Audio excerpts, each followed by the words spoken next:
Welcome to the lighter side of the spectrum, the podcast that celebrates the multiple hats we wear and the juggling acts we perform in life. Whether you're parenting kids and teens on the autism spectrum, navigating the ever-evolving healthcare industry, or building a more inclusive and impactful world, this is your space to find connection, inspiration, and growth. Together, we'll share stories, tackle challenges, and explore how innovation and inclusion create better outcomes for everyone. Because no matter the spectrum, there's always a lighter side. Now here's your host, David Coffer. Hello again, everybody, and welcome back to the lighter side of the spectrum. I'm your host, David Coffer. Today, we are pulling environmental health and autism advocacy into the same room where really they've always belonged, even if just one tiny corner of the environmental conversation seems to get all the attention. And no, it's not vaccines. It never was, but we know who made it look this way, and today's guest has receipts.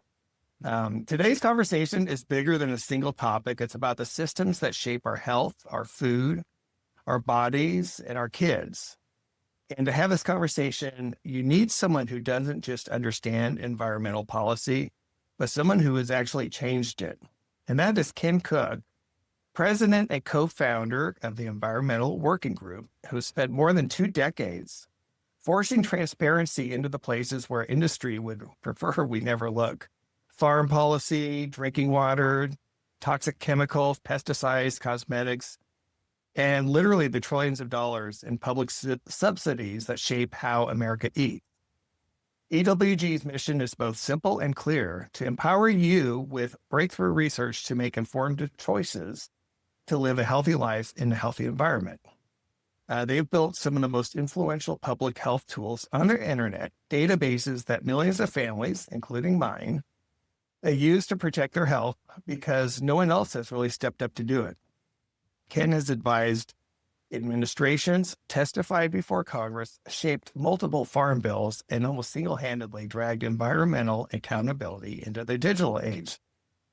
And most recently, he hosted a powerful conversation about the book, The Doctor Who Fooled the World, the definitive investigation into the origins of vaccine misinformation and why false environmental narratives have cost autistic people decades of progress.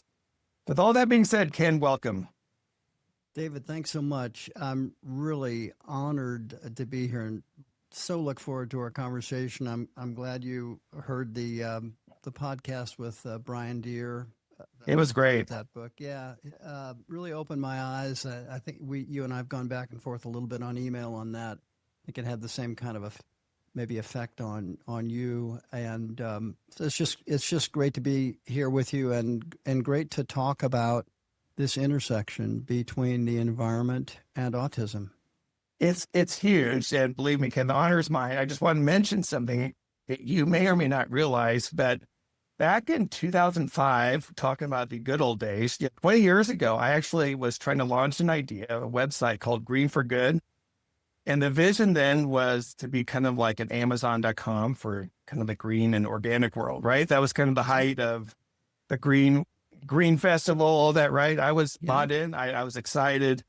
Unfortunately, couldn't get quite the funding and the support needed, but that's how I first, I think, connected with you and found you at EWG, and because it was the resource. And again, I think you were one of the early adopters on Twitter, going way back, like I said. So our history goes back. So it's kind of cool because for me, this feels like kind of like a full circle moment now that I've embraced autism advocacy, as I have due to, my son, again, talking about 20 years ago.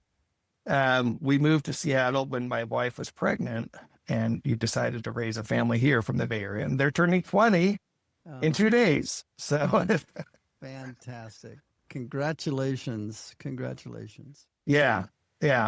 So Ken, I want to start where, we talk about environmental health. People need to realize we should be talking about everything that affects human biology, right? Water, food, chemicals, agriculture, air quality. But in the autism world, only environmental issue that people seem to latch onto is vaccines. And I was wondering, kind of like from your vantage point, why do you think this one area, this one myth has overshadowed all of the other environmental risks that we should be looking at and talking about? I think a lot of it does go back to Andrew Wakefield, the former medical doctor who's been disbarred in his home in the UK in England, who did a study in 1998, published a study in The Lancet, which is a reputable journal, where he reported a connection between autism and the MMR vaccine. Right. And it made headlines. One thing to point out about it, and I had the privilege of talking to Brian Deere, the author of really the investigation into how this paper came to be published. It really was the case that this made his career until the science fell apart. Wakefield was celebrated. Wakefield's career, right? Wakefield's career, yeah. He was Right. celebrated. He was lionized. He was Absolutely. accepted even by a lot of folks in the scientific community. And this is what I would tell anyone out there listening. Science over time does make self-corrections and adjustments and so forth. And so even though now we may be hearing a lot about Tylenol and autism and vaccines and autism, the evidence so far does not suggest that there are links with either of those. And more to the point, Wakefield himself, he had the opportunity to reconduct his study after it was challenged. And it was challenged because he had recruited these just 12 individuals who participated in a study that was written up in The Lancet. He'd recruited them all. They were all involved in litigation. And I'm not opposed to litigation. I think civil litigation is a vital tool, and we can talk about that later in this context. Yeah. But I do think that the origins of it and then the science just didn't prove out. And multiple studies afterwards were conducted to try and prove it, just because I think other people wanted to see, is this real? And also, it made his career, other scientists would, as it's just the human nature and the nature of the enterprise these days is, you want to try and make a name for yourself if you can.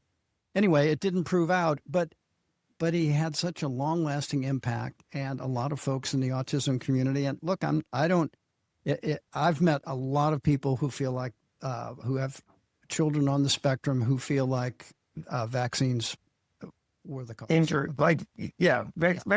Right. A lot of people like that over the years, giving talks and so forth. I've given talks to autism groups, among others, and I'm not here to say that they should abandon those views. I'm really not. I think each parent, each family, each circumstance deserves the moment to think through and evaluate and come to conclusions about their child's health, their future, their well-being, and so forth. So I don't happen to accept that view. I don't think the science supports that view, but I think the most important thing that I take away from all of my engagements over the years with parents who have autistic children is and autistic grown-ups themselves, adults like Eric Garcia. He was on the podcast a while back. Yeah. Wrote We're Not Broken, a wonderful book. And Eric, I've become a big fan of Eric's. The important thing is we need to focus on what it is that these families need to make sure that their children have the most fulfilling and productive lives they can have. And they can, there's of course a continuum, and some families and children and adults need much more care than others. Yeah. That's just a fact.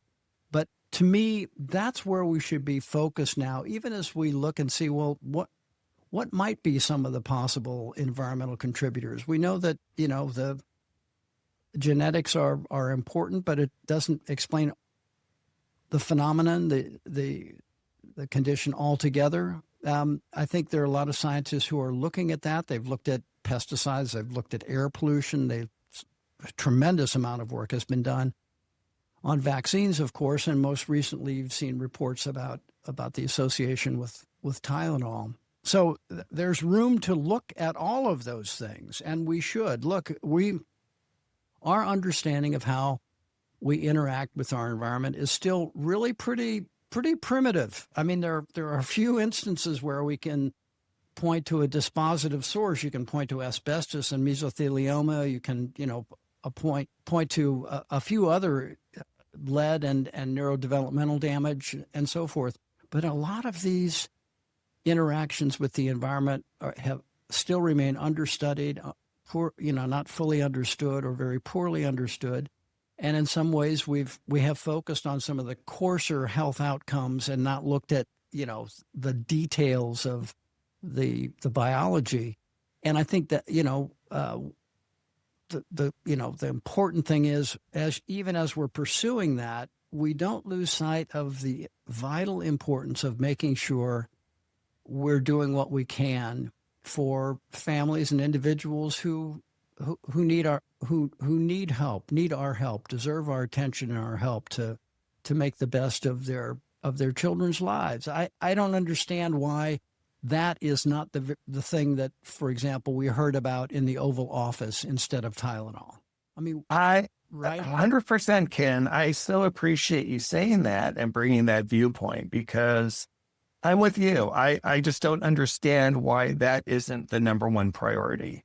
When you hear Kennedy and, the Trump administration talk about the so-called autism epidemic, and, in the past, I've used those words. And again, like I said, full disclosure, I've talked about it on this podcast. I went down the rabbit hole as well, because I will go into the whole history, but as I've talked about with previous guests, other parents, in a way, there was really kind of nowhere else to go. There was kind of a vacuum of information. Yeah.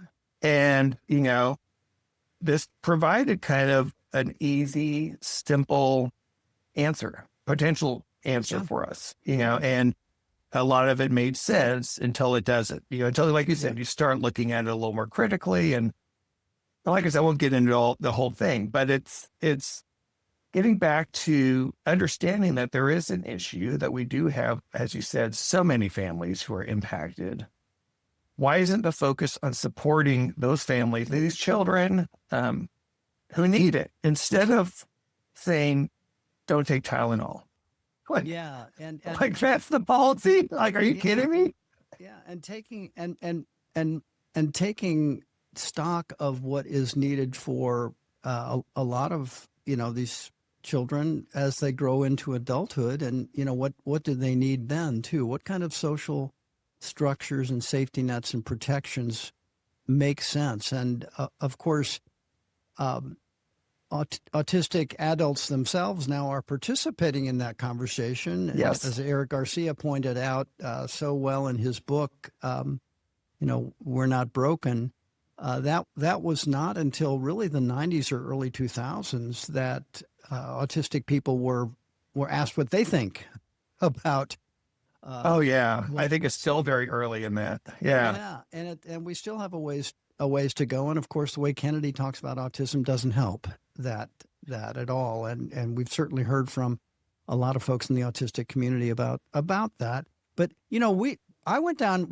It didn't feel like a rabbit hole at the time, but I'll tell you a little story about EWG and thimerosal. We came out of the 90s having had a pretty significant and prolonged fight with the FDA over mercury. Not mercury in thimerosal, but mercury in fish. And at the end of that process, we and I can send you the clips for your show notes. I want to do a That'd be great on this myself. At the end of that period, the early 2000s, we actually caught the FDA not really telling the truth. I don't want to say lying, but not really telling the full truth about some important aspects of fish consumption and mercury consumption and contamination and poisoning. And when that happened, that really affected us. We thought we were in a regulatory fight, but then it felt like, no, there's something going on here with the FDA that we don't really that we don't really believe. And what it came down to was FDA said, look, we don't want to tell women to avoid certain fish like tuna that are higher in mercury because we're afraid they'll stop eating all fish. And we did focus groups, says the FDA, to prove that. Well, we've filed a Freedom of Information Act request and got the focus group transcripts. And it turned out that when they did the focus groups and said to women, what about, would you cut back on some fish if you knew they were heavy in mercury and it could be a problem? The women said, sure. Yeah, if we know, just tell us, give us the information. We're not going to stop eating fish, all fish. We stop eating the fish we know could be harmful. We make lots of changes when we find out we're pregnant. Right. Oh, absolutely. Right. And so that created another review at FDA, and they changed their policy to more align with EPA's, which was more protective.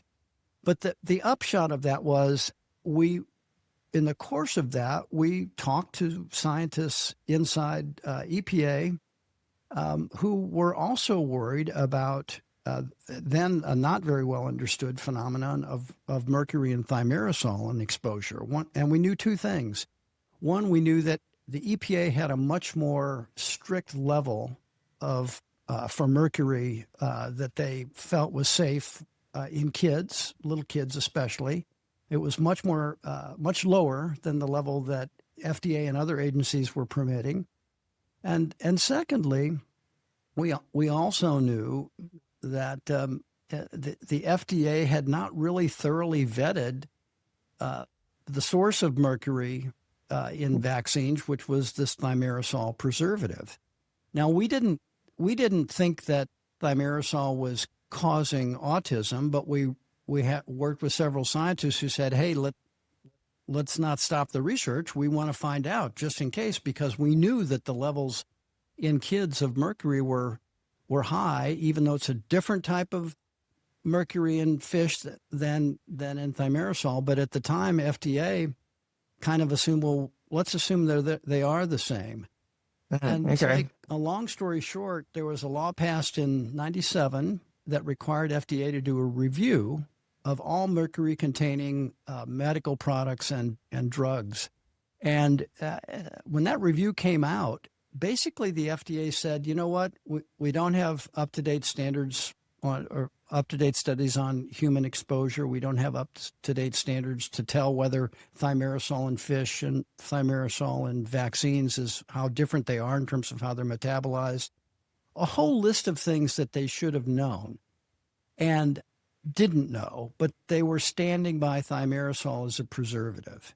And looking back on it, what then happened was the Academy of Pediatrics and other entities decided, well, let's take thimerosal out of infant vaccines as a precaution.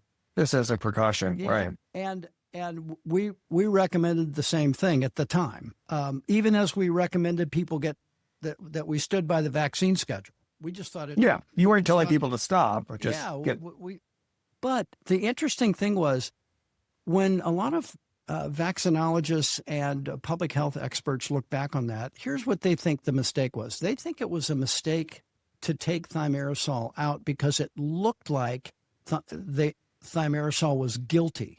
Yeah. Right? They get guilt by association. Yeah. But my view is a little different. My feeling is they should have taken it out, but when they took it out, said, look, the science needs to catch up here. We're not. In an abundance of caution, we're going to take it out of vaccines even as we study it. Now, not to say it should go back into vaccines. We can refrigerate vaccines here in the U.S. and it's not a problem. It's more expensive and costs pediatricians money to have them in stock, but still it's doable here. But to me, the difference between taking it out of childhood vaccines without an explanation and then not giving that explanation to people that, we just didn't follow up enough. That's kind of like that information void, that I was talking about earlier. I think that it kind of planted the seed, maybe unintentionally, obviously. Exactly. And I think I'm a generally speaking, a big defender of our public health institutions, but they sometimes lack for bedside manner. Let me put it that way. Absolutely. Right. That's for sure. They can't. It comes across sometimes as arrogant. It's been interpreted as controlling. It's been interpreted in all kinds of ways by people. And I don't share that view, but I do share the view that there are times when it would be okay for the public health profession to say, we don't know. We just don't know. Instead, right. It's black or white. And when you put something on the market, whether it's a pesticide or a drug or whatever else, it usually comes on the market. It's either the switch is on or off. It's either on the market or it's not in the market. And when that happens, the agency that approved a license, for example, for something to come on the market like a pesticide, they stand by it. Even though there may have been all kinds of regulatory doubt or regulatory uncertainty, scientific uncertainty, before they made that decision to put something on the market. And then when they withdraw it years later, this happens to pesticides all the time. They're safe right up until the minute that they're banned for not being safe. And so this is a dilemma with our system across a lot of different categories. It certainly affects environmental health when it comes to pollution limits in air and water and contaminants in food and so forth. But in the case of autism and thimerosal, I thought it was particularly unfortunate because then, because the public health community later thought they'd made a mistake, and because people in the autism community, some folks, some anti-vax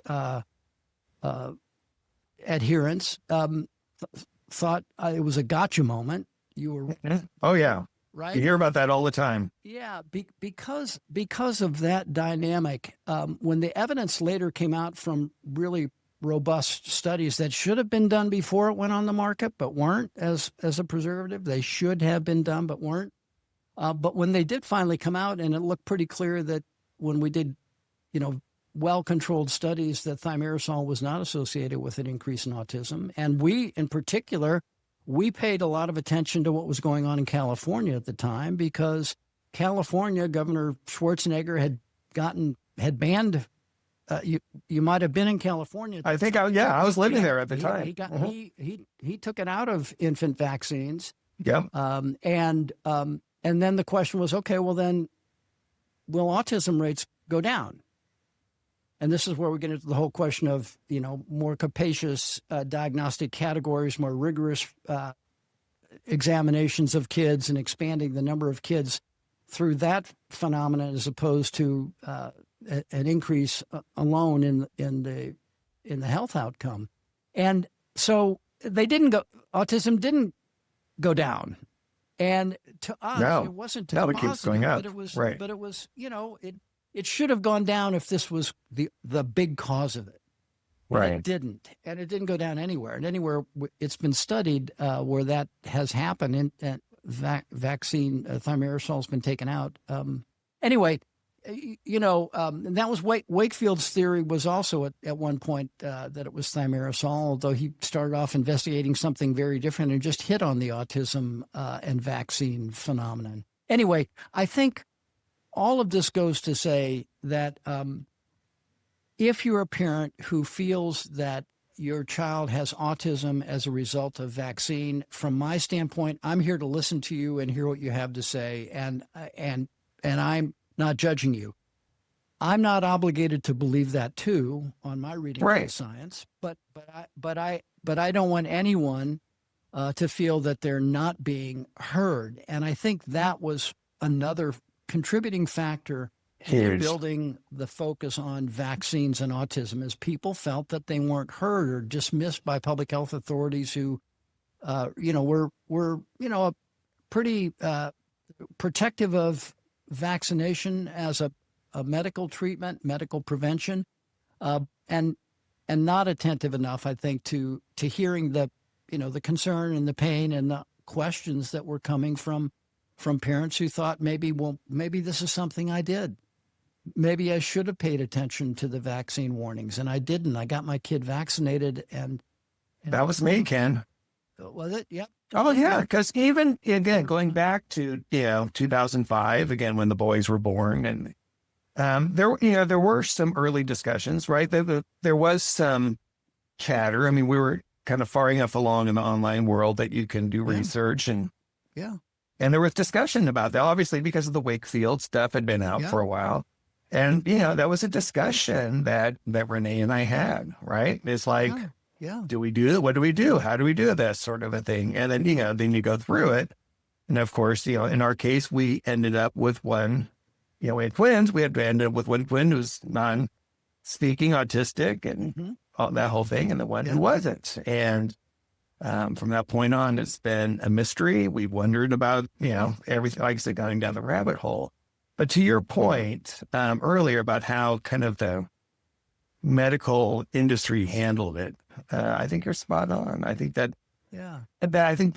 again, going back to this void that was left and not having any level of understanding, just downplaying just the fact that this is happening. I think that's what was so frustrating as a parent, is just it's kind of like pretending like, oh, this is nothing, when all you have to do is look around and see that something's happening. Like, I don't adhere to the same degree of the epidemic, or whatever we want to call it, like that I did earlier. Numbers have clearly grown. There's clearly something beyond what we saw 20 or 30 years ago. Yes. But a lot of that, can be conflated with how broad the spectrum diagnosis is today. And there are a lot of other factors to it, but that doesn't mean that it's just, it's always been kind of this way. We're just more aware now. We're just getting better diagnosis. Are you kidding me? Like, we don't see non-speaking autistics to the degree that we do now. Yeah, I think that's why the notion that we should put so much weight on vaccines when there are in fact so many open questions that deserve attention, and there aren't unlimited resources to look at those. We objected at the time in the early 2000s when some folks in the scientific field said we shouldn't look at vaccines anymore. Our view was, well, wait a minute. You've taken thimerosal out of infant vaccines. That's a positive thing, but can't close the door quite yet. Yeah. Why would you advertise in a way that sounds controlling and kind of suspicious that we don't want more research in that area, right? As opposed to, let's see what science produces, and maybe it turns out we do need to do more research in that area. But I mean, some of the more active areas have been, air pollution now. I think I mentioned pesticides. Yeah. There are active studies underway, and people are still trying to figure out about autism and other neurodegenerative, neurodevelopmental disorders and diseases that clearly have an environmental component. Parkinson's is one. Where it clearly does have a strong environmental component. So it felt like they were too eager to shut that door, I think, to a lot of parents with children on the spectrum. I just feel like that bedside manner did a lot of harm. Now, having said that, that's not an easy job. It wouldn't be an easy job to sit across from a parent and talk through all of this. I can only imagine that. I've had just a little taste of that from having parents come up to me at talks or just conversations, in a professional or personal setting. What do I think's going on? It's a tender, important conversation to have, and I think too many parents who had children with autism somewhere on the continuum, but especially on the more serious end of the continuum, I think they did feel like they weren't listened to. I think they did feel like someone was maybe hiding something from them. Maybe it was big pharma conspiring. All kinds of there are all kinds of uses for that kind of thinking, right or wrong. Conspiracy's a powerful Very. theory of change, and an infinitely flexible one, so it can accommodate any set of facts as they come along, and still hold to the conspiracy. So I don't think big pharma is powerful enough to do that, notwithstanding all the terrible things big pharmaceutical companies have done. Has done. Yeah, right. For. Absolutely. Right. So I don't know. I think that's what makes it challenging, though, as well, right, Ken? That we have to acknowledge. Like, you can doubt the level of conspiracy that's been proposed without defending what has happened within the industry. But I think that's hard for people. Like, again, that's the nuance that's very difficult for people. Yeah. I mean, it's not all OxyContin scandals. Right. But there was. But that's the headline. An OxyContin scandal. They just and had it was multi-billion-dollar settlement. Horrible. Right. Yeah, I saw that. Right. Yeah. Horrible human behavior in the name of corporate profit. In this case, of profits owned by a company owned by an individual family. Terrible. And there are many other examples. And then there are less sort of criminal examples where a drug was approved. Lots of pressure from the applying company to get it approved. It gets approved, and then it turns out it harms people. That the studies weren't adequate Over time, right? Yeah. To me, this is all fair game to say, well, maybe that same thing happened with vaccines. Maybe with the vaccines themselves, or some adjuvant in it, like aluminum or thimerosal. I would never blame a parent for asking that question. And I actually now kind of hate it when people make fun of the notion of doing your own research. When did we start thinking we could tell people to stop doing their own research because we know they'll do it badly?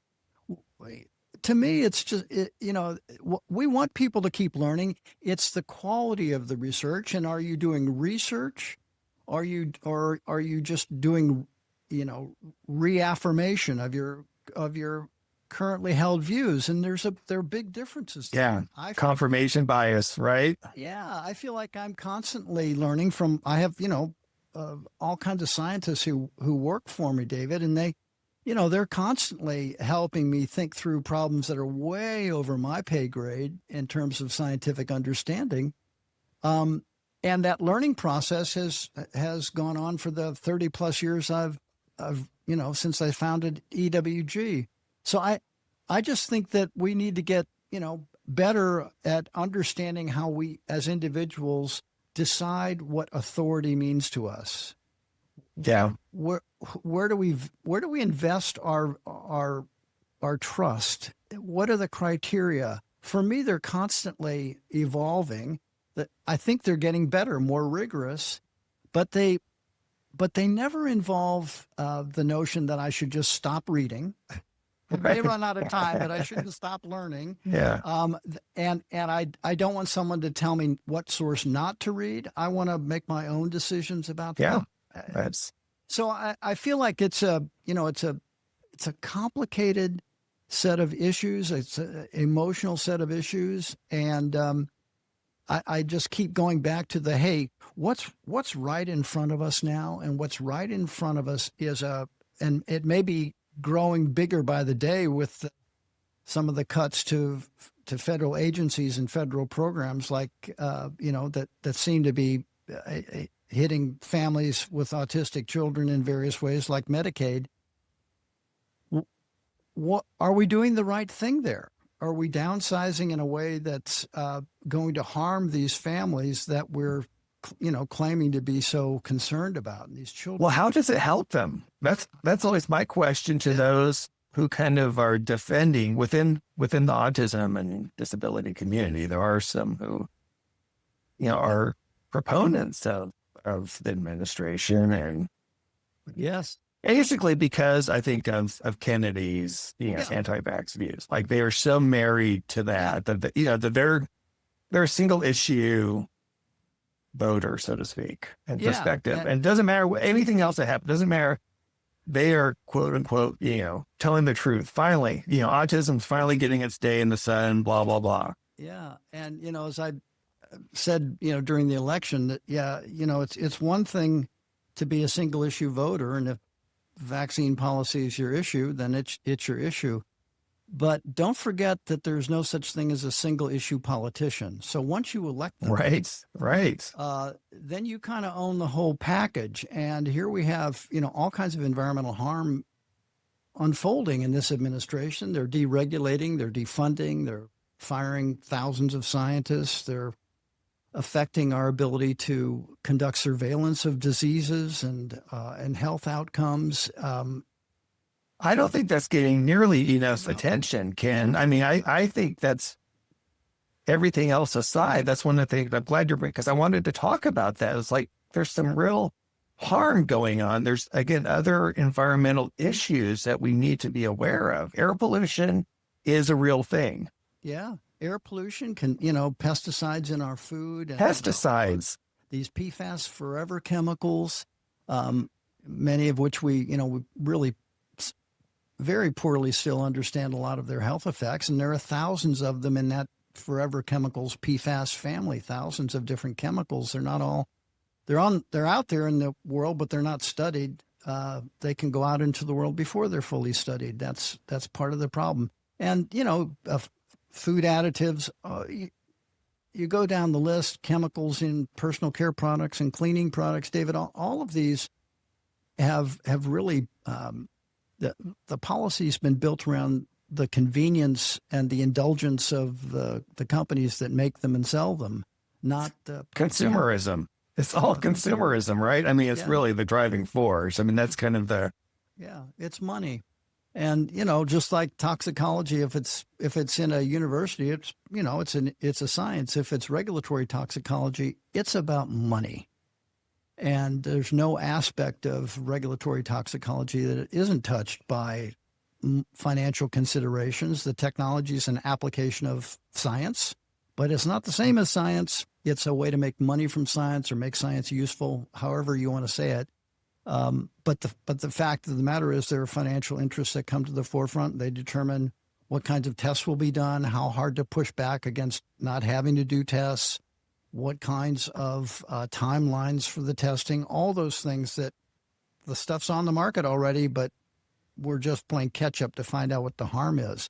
So I feel like in general, with the loyalty to, Bobby Kennedy, I think people have lost sight of the fact that they weren't electing Kennedy.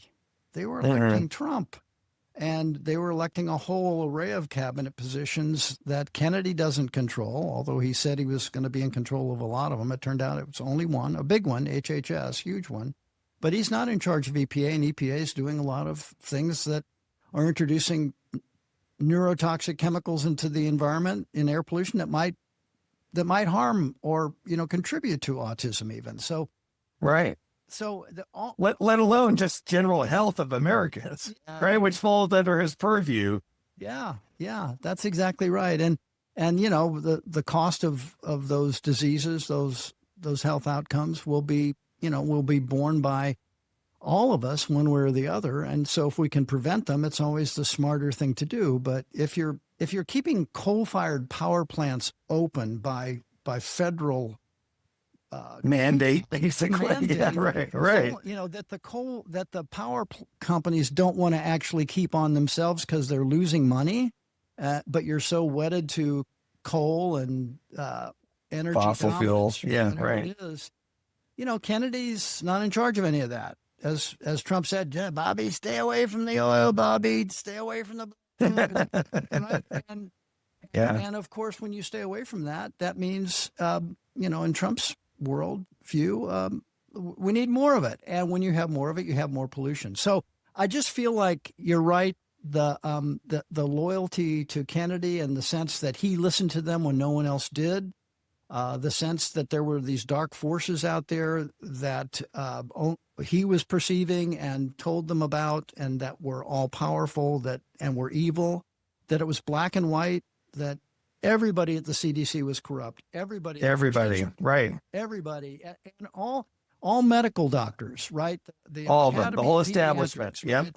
They're all, except, parents are still like, well, not my pediatrician. I love my pediatrician. She's great, right? So it hasn't fully sold the public on the premise, but the conspiracy's out there. And how useless is that? Of course there's corruption in the world. Of course there are people who've made decisions for money's sake that weren't ethical or moral. Right. But It doesn't mean you burn down everything. yeah, I mean, that means in the case of government agencies, you hold them accountable. You don't destroy them. And if you're so confident in your science about vaccines and autism, then you have a debate in that vaccine committee. You don't just fire people. You fire everyone. Bring your receipts. Let's talk about it in the open, the transparency you're talking about. Kennedy doesn't debate scientists. He fires them. Right. And that is in no way going to restore confidence, because parents are still going to go to their pediatricians, and the pediatricians are mostly going to say, look, I hear your concerns. I hope they'll say that. And here are some of the side effects. We don't think autism is one of them. Most pediatricians would say that, I think. But we hear you, so you make your own decision about this. We encourage you to get vaccinated. That's probably how most of those conversations will go. So in the end, you've condemned a whole profession, a whole field like pediatricians, a whole agency like the CDC. For what? Right? You haven't advanced the science. You haven't even debated the science. And you also haven't really listened to these parents, because they still have the questions. I know, but okay, so then who benefits, Ken? Like, where are they steering people who don't want to get vaccinations, who don't want to trust the medical establishment? You know where they're steering them, right? And that's the you had a term for it. It's MAHA, right? They've got the branding and stuff, but that's basically another huge $1 trillion industry when you talk about the quote unquote wellness and supplemental and that, these life coaches and wellness coaches. And that's kind of where they're trying to steer them. Yeah. That's a big factor. It's also, it's also a political extension of MAGA, right? Yes. Yes. I was going to say that as well. This is an extension of the playbook where you basically erode trust in institutions. Yeah. And call them all corrupt and say, we're the only ones that can, we're the ones who know the truth, or we're the ones that can trust us. Right. We're the ones finally telling the truth. No one else has told you the truth before. I've pointed out many times, there wasn't a single public interest organization, a nonprofit organization, that supported Kennedy for HHS. Now, that should tell you something. Right. We don't get money from pharma. The Center for Science and the Public Interest, none of the organizations that work in this field, whether it's on food chemicals, we don't work on vaccines, but CSPI has done it over the years. None of these groups take pharma money. They just look at the science and say, well, look, it's a medication. There's always side effects. Let's be rigorous in evaluating them. But, if it looks like there's efficacy and it looks like the risks are far below the benefits, that's. But I love how you pointed out though in your podcast but you've been accused of taking money, right? Like just because all it took is just potentially saying something against Maha or Kennedy, and all of a sudden you must be a stooge for Big Pharma. A pharma shill, right? How much money do you get from Big Pharma, Ken? And then when I said, well, we don't get money from pharma. Oh, come on. And so that's where the conspiracy piece erases really conversation and exchange of ideas and meeting people. I've even had folks I've known for a long time who have this view about Kennedy's worldview about vaccines and autism, and Kennedy's worldview about ivermectin and other things in COVID, who just say, come on now, why do you love pharma so much? why are you siding with pharma? I'm not siding with pharma. I think a lot of the folks in the public health community aren't siding with pharma. They're just looking at the science themselves. And can the science be improved? Oh, hell yeah. But no one made a bigger mistake about COVID than Marty Makary, the head of the FDA. No one came out except Marty Makary in February of 2021 and said COVID will be over by May or April, after which we lost hundreds of thousands of people when a new variant came along. I mean, he was a surgeon who thought he knew about epidemiology. He's the top guy running the FDA, and now he's coming out and reading about the importance of Tylenol as a contributing factor to autism. So I think, we've really lost a lot of ground here. And as I say, it would be bad enough if it was just limited to these specific decisions about vaccine schedules and approval of drugs and so forth. But it's also destroying the ability of the government to do its job. It's, career scientists with decades of experience. I've known people at the CDC for decades. I've disagreed with a bunch of them. A lot of them were upset with us when we brought up concerns about thimerosal and said, "What, don't you think we should fill in these blanks before we just say it's fine?" Because we've heard that for so long about pesticides. We raised questions about that. Like, it's safe, it's safe, it's safe. Oh, on Tuesday it's banned. Excuse me? What changed? And the answer is it was always bad. We just didn't know it. There was a lot of industry pressure to keep something on the market. Finally, the dam broke, and we made a reversal of our approval, and now it's got to go. Well, when that happens, I think the public remembers it, and I think part of that phenomenon was at work, with vaccines and thimerosal, and unfortunately, as the science unfolded, it doesn't look like it's associated with autism, but it also doesn't mean we can't say to people, hey, you weren't crazy to think that pharmaceutical companies would do a bad thing. Right. Crazy to think scientists would, be behind in their research or make a mistake. That's not crazy to think, but it's also not. It's not proof either. Yeah. I mean, and the other piece I would just add to that, Ken, is you're not crazy to think that vaccine injuries occur, because they do, right? Like that, totally I think that was going back, one of the biggest mistakes I feel like the establishment made. I think was making the statement that, no, they're 100% safe. And it's so you could demonstrate that it's not true. Like you said, every medication, every drug has a side effect. That's just the way it is. And to be so absolute when all people had to do, like me, do your research, you just do a search, you find, or you learn about the vaccine injury compensation program. You're like, well, wait a minute. Yeah. There's this. And again, it doesn't mean anything other than vaccine injuries do occur.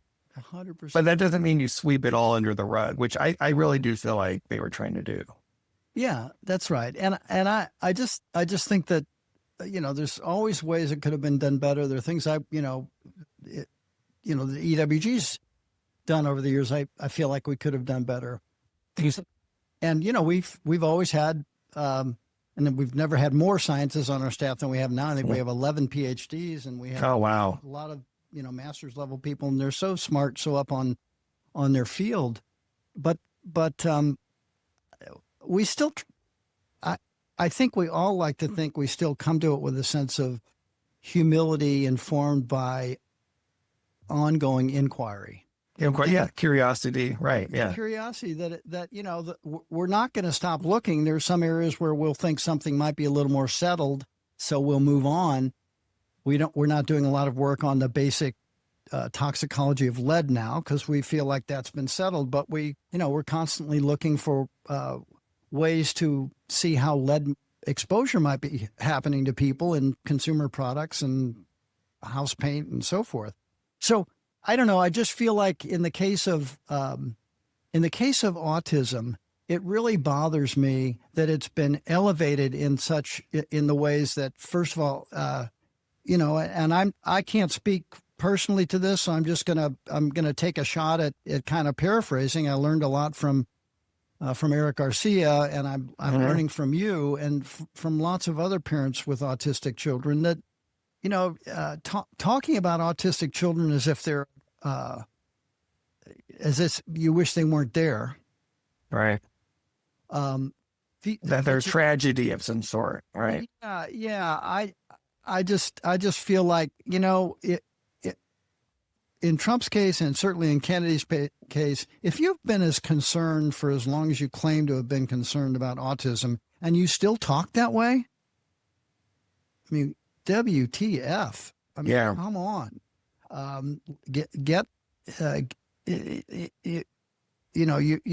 You should give credit where it's due to people who have advanced our understanding about how to socialize this health outcome, how to socialize and understand how we're dealing with this reality, and how are we making the people who are grappling with it day in and day out, the challenges that it presents, how are we helping them? How are we listening to them to understand how they talk about it? And why would we continue to talk about autism in a way that causes offense? Right. I don't understand that. I don't either. And, you just kind of gave me an opportunity to jump on my soapbox again real quickly to say, going back to Kennedy and the Maha world, in terms of, like you said, how they frame autism. My world, of course, is shaped by Stone's experience being a non-speaker.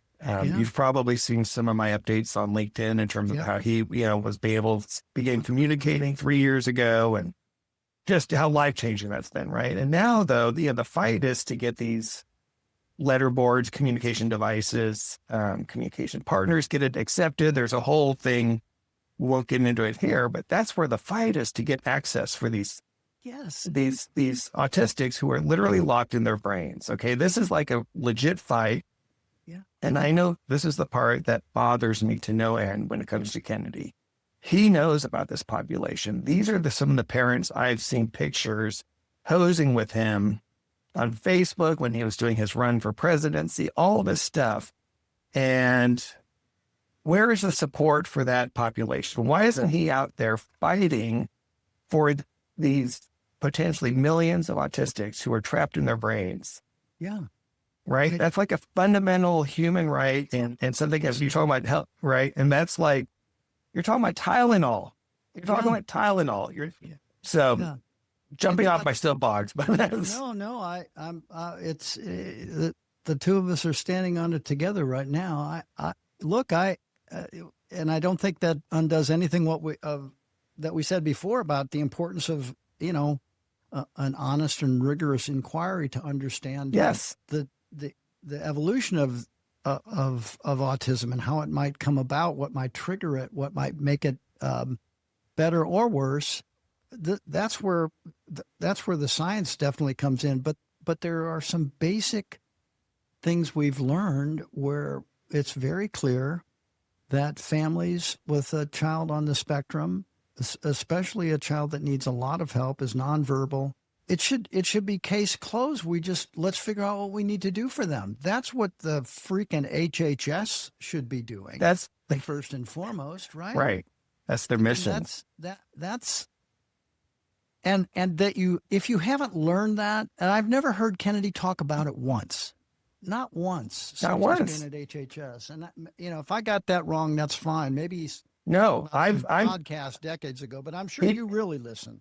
Oh, no, you're fine. It's funny you mentioned that, Ken, because he did. He used to have his podcasts, Yeah. And because I brought that up a few months ago in my feed and, in my circle, because it just struck me. Like, I was like, I've never heard him talk about this, right? So I started digging in. And, someone was able to say, oh, he did. He talked about it in his podcast 4 years ago. Yeah. When the book Underestimated, written by J.B. Hanley, who I don't know if you're familiar with him, very prominent anti-vaxxer. Yeah. Mm-hmm. Yeah. Generally, great book, life-changing book. I mean, it's the book that I read, and, I talked to J.B. He helped get me on this path with Stone. So forever grateful but adamant anti-vaxxer. Yeah. No, I think, yeah. So now he's head of this big agency. If he went to Congress and said, we need we need to redouble our efforts and investment to help these families, even as he could even say, look, autism's the problem, vaccination's the problem. Even if he said that, you'd still want to go to Congress and say, but these kids are already there. They're already They need our help. They need our help. And so do their families. And you know what? They do grow into adulthood, and they have needs there too. Well, what happens after 18 with Social Security benefits or whatever? What do we do? Oh, it's huge. Right? It's unbelievable. And unless you're independently wealthy, I have friends who can manage those kinds of things, who have autistic kids, and I have friends who can't. Exactly. And, we need to make sure that everyone's taken care of. Where do you see this going in the next year or two, Ken? Can you? Oh, I'm curious because, again, you've been watching this. You've been involved in policy and for a long time. I'd love to hear your thoughts there. Well, I think that we're going to see a continued pretty aggressive deregulation and dysregulation of the government on environmental protection. It's been shocking, but I think we've lost decades of work and knowledge and experience and protection. And I think we're going to start feeling it. Most of these are chronic exposure kinds of events. Not all of them. Some of them are immediately poisonous and obvious, but a lot of times we're just talking about, well, we're accumulating this chronic toxic deficit that's going to, pay bad dividends down the road. With Kennedy, I think that he's retreated from most of the MAHA agenda. He's not going to take on pesticides. He hasn't done anything regulatory yet that we're aware of on these food additives. He's done handshake deals with food companies. I'm not saying that's bad. I'm just saying. And announcements. Yeah. Yeah. Lots of podium stuff, but not much real policy stuff. And, he didn't go on the campaign trail and tell people, if you elect Donald Trump, I'm going to meet with food companies. He went on the campaign trail and said, I'm going to get rid of all that stuff. Well, he hasn't. And on pesticides, he's completely backed away. He doesn't acknowledge any of the harm that's going to happen with.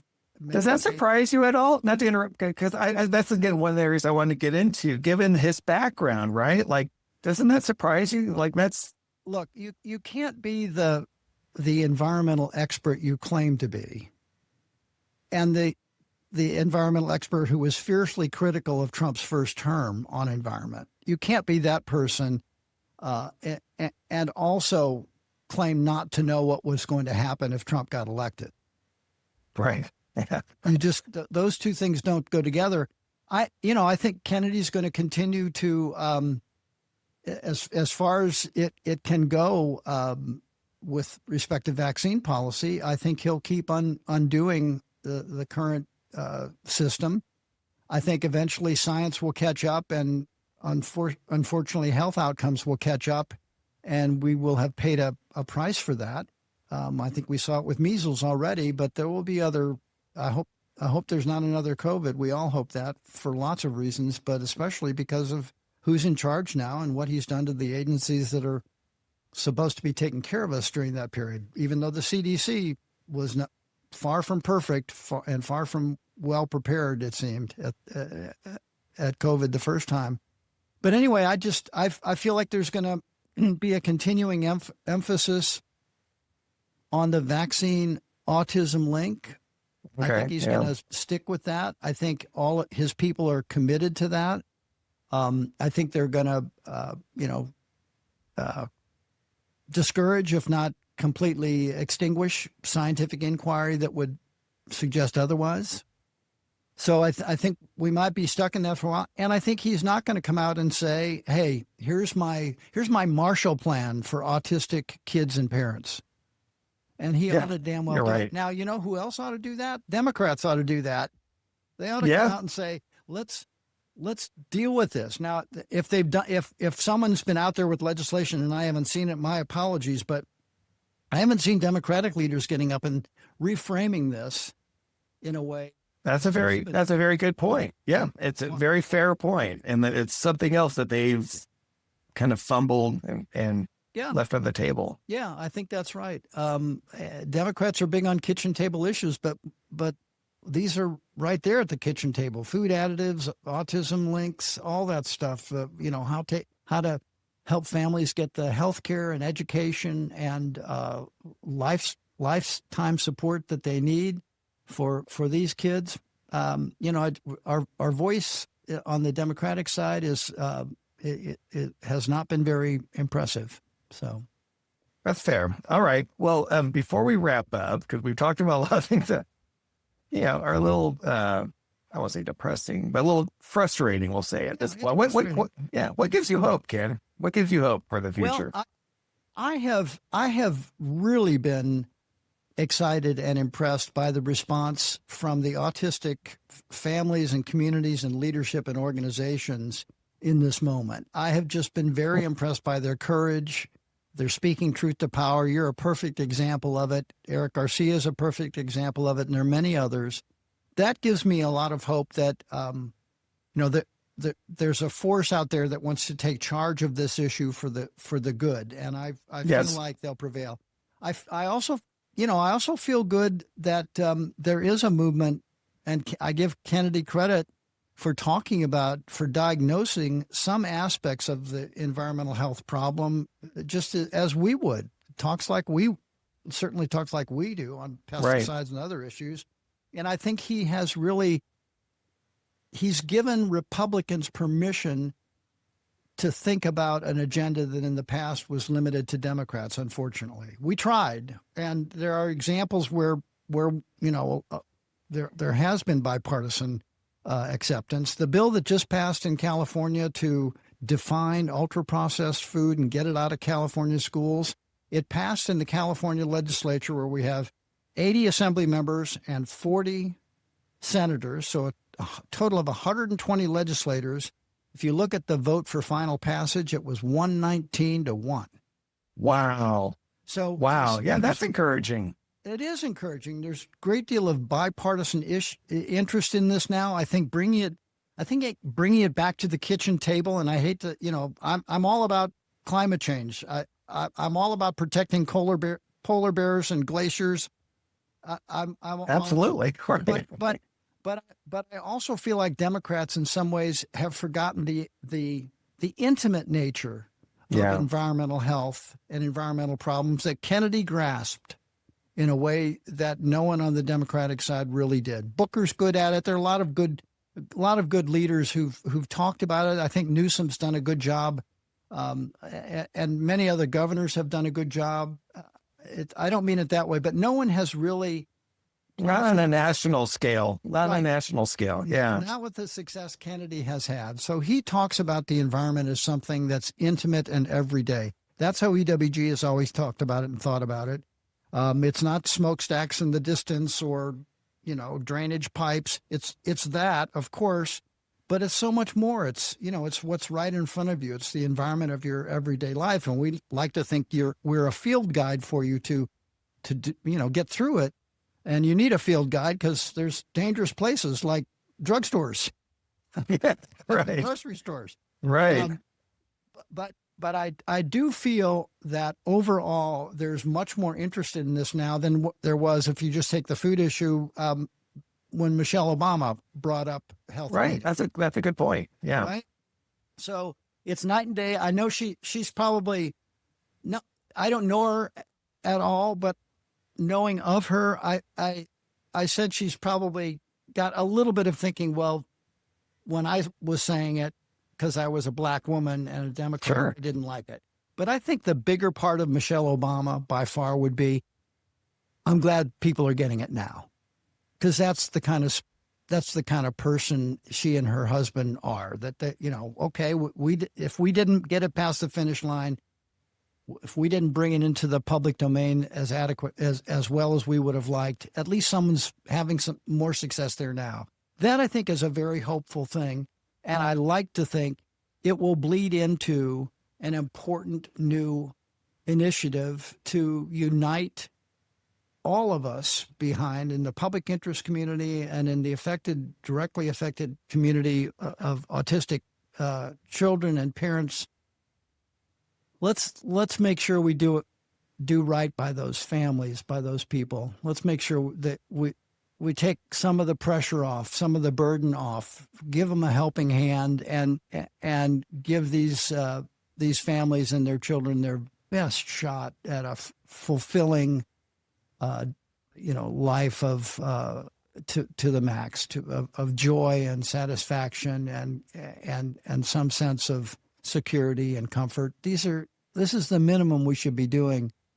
And that's not a partisan issue. No, right? That's a human issue, and I think that's, again, I can't thank you enough. I mean, in terms of sharing My this, pleasure. and I like your fight. I mean, I'm just saying, and that's something that we share. Like, ultimately, I know that of course, we have our political preference and positions, but I mean, you're doing what you do because you believe it's going to help humanity, help people, red, blue, whatever. It doesn't matter because you care. And the same goes for me. I don't care about who gets the credit, whatever.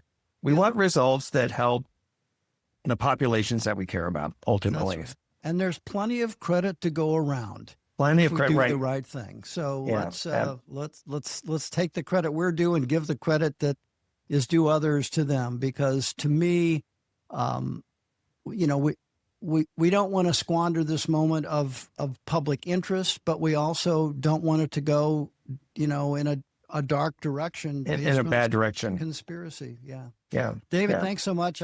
Well, thank you, Ken. Appreciate you having me on. Look forward to talking to you again soon. Yeah, it's been a real pleasure. And again, for listeners, please make sure that you reach out, give us feedback. I want to hear from you. David.Coffer@hey.com. Give us reviews. And until next week, we'll catch you again on the lighter side of the spectrum.